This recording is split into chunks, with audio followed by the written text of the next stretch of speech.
no? But ako, katropa, as a practical coach, Yes. yes, you will see me smiling. But I'll be very honest. of course, we're human. Yes, I am broken right now. Of course. But, related sa topic na tinanong mo kanina, Sir Buddy, papaano ba maging malakas? So, kanina nga, ang sabi ko, yung you have to trust in the Family. greatness of the universe. The no? universe, Support system. support no? system. But this is also making me strong. Being able to serve the katropa the way I can, no? Which is to, ito experience to, personal experience. Hinugot ko tong topic na to. Natin today, surrender Base, to no? win. Base sa pinagdadaanan ko. Pero pag nakaka-inspire ka rin at nakakatulong ka sa kapwa mo, no? I know this sounds so melodramatic, ano? It sounds so cliche, pero totoo po to.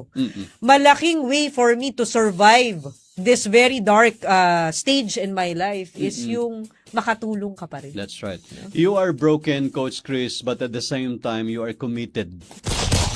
Diba? Tama. To higher goal. Oh, yes. Yun ang maganda naman dyan. And I use myself as a tool, no, by the divine creator na, okay anak, pinagdadaanan mo yan, nahihirapan ka.